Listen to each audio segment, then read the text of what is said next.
Hey, I'm Matt. This is the 10-Minute Bible Hour, and I'm in Springfield, Missouri, where I am about to walk into Life360 Intercultural Campus. It's an Assemblies of God church. I got a zillion questions, and Pastor Saehee is kind enough to show me around. Good to see you, So Matt. nice to meet you. Welcome. Thank you. We're a diverse community, intentionally diverse. So we're trying to decorate anything that might identify with any visitor from all ethnicities and backgrounds. Because Springfield is pretty much like metro area, it's about 93% Caucasian, we felt burdened to build a church that will represent heaven here on earth.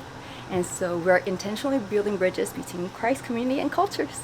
Yeah. Why the name? What does Life360 mean? Yeah, Life360 is actually the network of churches. We have about now 12 campuses, and each campus is very different. And we are church planting churches. So out of our income and tithes and offering, we set aside a certain amount and invest in the new church planting. So this year, 2020, we're going to be investing in 10 more campuses in the rural areas where there is no Pentecostal churches, no Pentecostal movement, to bring revival there. 10 this year? Yes, that's pretty God-sized, So right? let me make sure I'm tracking with two things. I got a little distracted because this changes color. Yes, Look it at does. That's amazing. This is a network of churches Right. that are all Assemblies of God. You're part of that network, Yes. and you're helping to partner with all the rest of the network to do Exactly. 10 more this year. Exactly. And That's then insane. every year we'll plant more. Our vision pastor, which is Pastor Saehee Duran, his ultimate vision is to plant 360 churches. Oh, okay. Ultimately, we don't know how long it might take, but our goal is just to reach the lost. Yeah. Awesome. Yeah. I've never seen an entrance to a church that looks like this. It feels like something out of Aladdin. Why not? Why not? Right? We just want to feature every culture possible. In fact, if you look at that door, we're going to go through that double door later, but it kind of represents Asia, and this kind of make me like I don't know, Middle East. So we go through the thing architecturally. I don't know what it's called, but it looks awesome. I have no idea either. I painted it, but I have no idea what to call it. I think you did a lovely job. Thank you. Thank you. Okay, so this is where it happens. This building is used for many different things by different groups. Sometimes there is a martial arts happening here, and so we just want to make it open, and we just pull out the chairs and tables. But it will be a banquet style. We have tables and chairs around the tables. We always eat before service. Okay. We do good old testimonies to say that God is living through our own stories. Like people who go to the church just talk Yeah, about... they do. Even children. Okay. Even children give testimonies. Even newcomers who have no background in Christianity, they hear what people say. And it's like, I have something to say.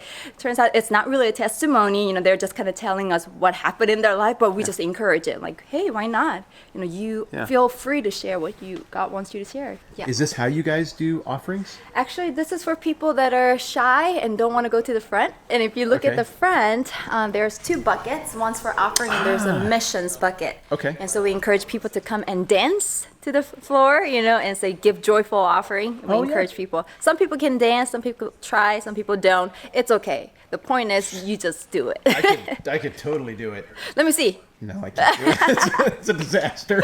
Yeah. Okay, so we come in, we go to church, we eat food, and everybody's just hanging out and talking. Yes. Then we swap some stories. Then do we pack up the tables and bring in chairs, or we just keep sitting at the tables? We keep sitting at the tables. Okay. And even the dinner is pretty interesting because it's also another intentional part. We eat food from around the world. So Okay. every weekend we have a prayer emphasis. We pray for the person of the week, mission of the week, and the country of the week. And so for that country, like if it's Korea, like since I'm South Korean, if it's Korean, then we're going to have some Korean food. Sometimes it's authentic because we have some Koreans here. Sometimes it's just inspired. Okay. But the point is to awaken people's ideas and their heart to say, there's other people around the world that God cares about. Well, when you guys do the Wyoming week, I hope you guys have buffalo and just some wood shavings. Well, you're invited then, sawdust. right? That should be perfect. You can come. No, that's cool. Yeah. That's really cool. So, okay, so we get done with food. The food means something. Absolutely. It's not an accident. It's part of what you're doing. Absolutely. We're swapping testimonies. And then when it gets to be church time, what do you do? The normal stuff, like music and a sermon? Yeah. How does it break down? And I do want to kind of go back to saying that church time, because we believe that church time is the moment that you walk in. Okay. From the moment you walk in and hang out and hug each other and sit down and swap stories, that is a church time. And then when we go into church time, right? And then we do a worship, but we do different kinds of worship too, because we have some people that are from Africa that are refugees who speak Swahili and French, which I am not fluent in, but I learned so we could sing. Yeah, and then some Chinese, languages, and just learning. So you have people from Korea singing songs about God in Swahili or French, or Chinese. Exactly, just different Spanish and just different languages, so that we can emphasize that, and people are learning, and we will just bomb, pronunciation and stuff. But it's the heart of it, and then repeatedly we sing, and people get it, because these are not hard songs. These could be simple songs, repeated verses and choruses, and so people get used to it. And it just becomes part of them. You just write it phonetically in English so people can just kind of it's both. Like if it's in Korean, we'll have actual Korean in it. Underneath will be the transliteration. Mm-hmm. How much of the service is made of the singing time for you guys? I think maybe 15%. Yeah. Okay. Yeah. We do sing. Maybe we dedicate about 20 minutes of the time to worship and pray. So the sermon's pretty long. Yeah, it is. Oh, you take your time. We do. Right there. That's what I like hearing. We love it. Yeah. And people don't care about it, because this is an intercultural church and a dinner time. And so there's nothing to rush for the next morning. You sleep in. It's an actual Sabbath.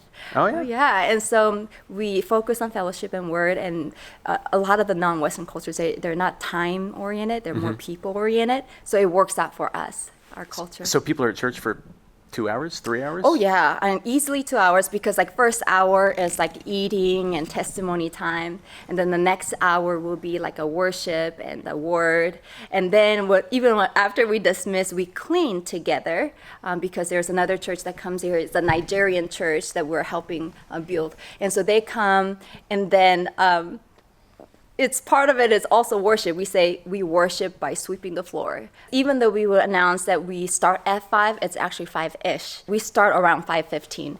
So the reason why is we want people to come in and mingle and talk. Okay. And our leadership, we're very intentional about finding new people and make them feel integrated already. Hey, sit with me, eat with me, that kind of thing. And so we do it that way.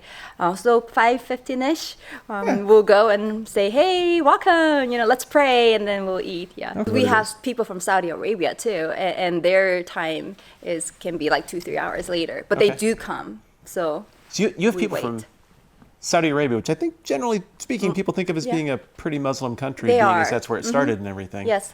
So you have Christians from Saudi Arabia who attend here. Well, actually, no, they're not Christians. But they're here because we fellowship with them.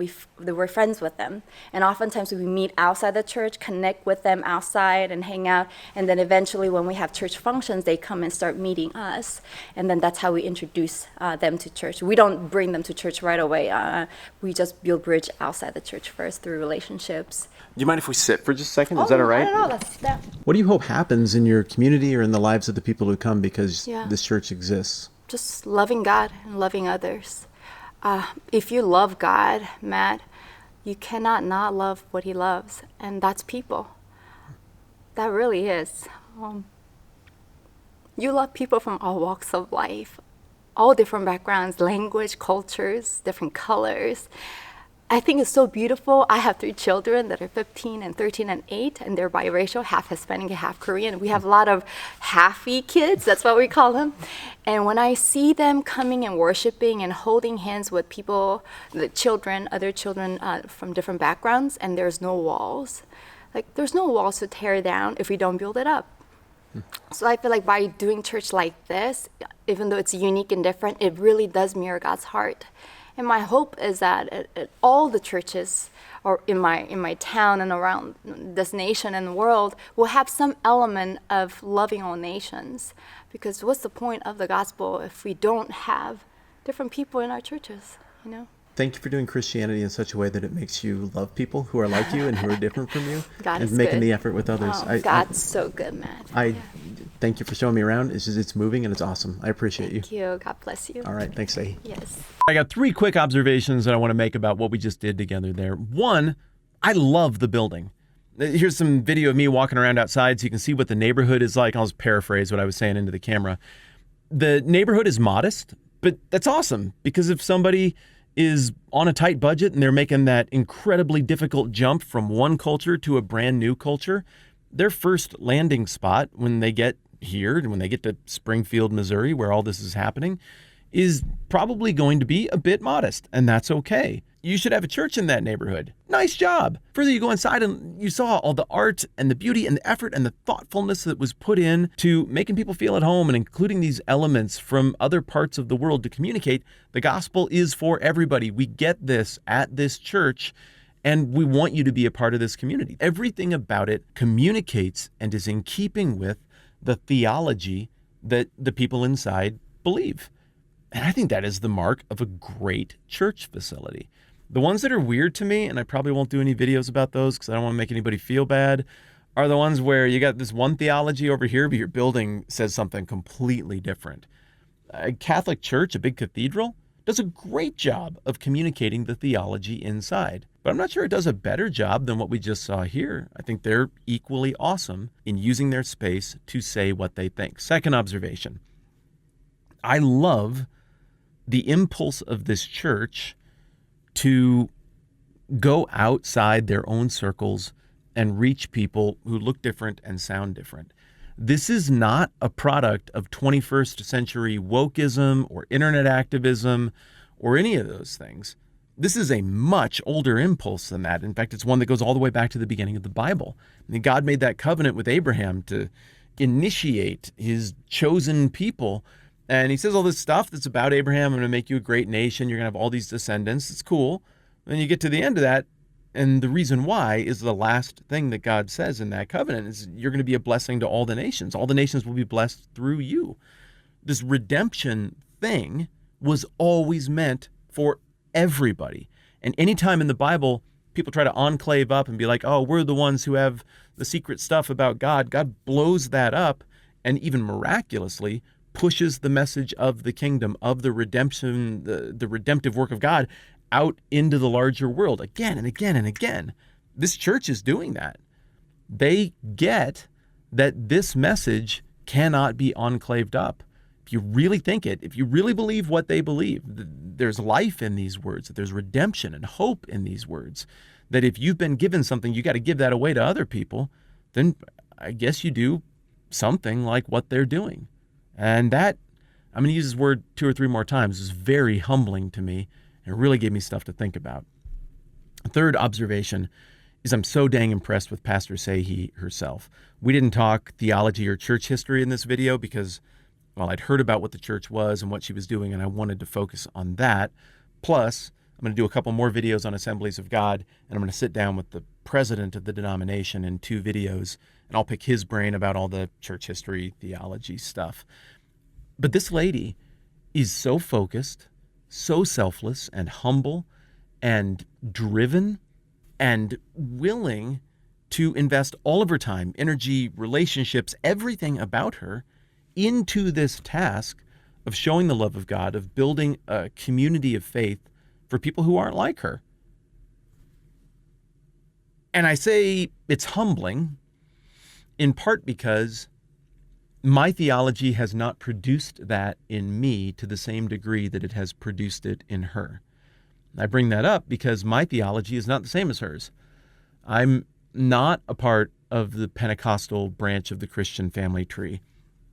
I would respectfully disagree with my Assemblies of God friends, with Pastor Saehee, on the issues of modern miracles and healing and sign gifts and speaking in tongues. Maybe I've been standing in the wrong place, but I've never seen that stuff happen in a way that I find to be credible. I'm not convinced that that's what the text is holding out as what we can expect moving forward for Christians. They see that totally differently. Okay, maybe from time to time we might sit in our own little circles and write things down and read our books and feel like, well, I've kind of got the things figured out. But it is, again, incredibly humbling when you go and hang out with people who don't think all the same stuff and would respectfully disagree back with you. And then you see it producing beautiful things. Now, my family, we do some stuff and we make an effort, but not like Pastor Saehee, not like this church. So I came away from this going, what am I doing? Lots of people tweet. Lots of people have opinions about immigration and people who move to this country and diversity and all of this kind of stuff. And boy, we let everybody know how righteous our opinions are by how we tweet. This is how it ought to be. We will enthusiastically lecture somebody who uses wrong speak on any such issue.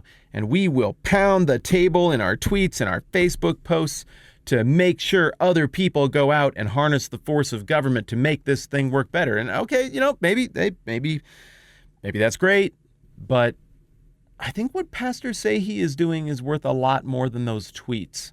She's not playing that game. She's not railing on everybody or picking fights or demonstrating her own wokeness or righteousness or betterness. She's just out humbly doing good things and actually seeking out people who are in a difficult position. Again, that position of moving from one culture where they're great and they know what they're doing to a new one that feels clumsy and different and lonely and where there are language barriers. She sees that thing that God clearly, biblically, has deep compassion for, and she's imitating that impulse from God and doing something about it instead of using that and weaponizing it to demonstrate her self-righteousness and superiority over others, which all too often, come on, let's just be honest with ourselves, is what most of us do in regard to these kinds of questions. I think she's awesome. I love what she's up to. I'm challenged by it. I'm humbled by it. I need that. I need that often. I hope it has the same effect on you. And I don't know exactly what that looks like for me next, but I know I'm excited to learn more about what's going on at the Assemblies of God churches. Everything that I've seen has been such an encouragement from this crowd, and I'm really excited about the opportunity to put the two of you in the same room over the course of a couple of videos. So please come and hang out with me again for the next couple of videos, and we'll talk more about this stuff. Thanks again to Pastor Saehee, and thanks also to everybody who makes videos like this happen. It costs me a decent chunk of change to go around the country and do this kind of stuff. But a group of you support the program at patreon.com/TMBH. None of this is going to occur without you, and I'm enormously grateful. So thank you a ton for doing it. Thank you all for being here and being interested in conversations like this. I'm Matt. This is the 10-Minute Bible Hour. Let's do this again soon.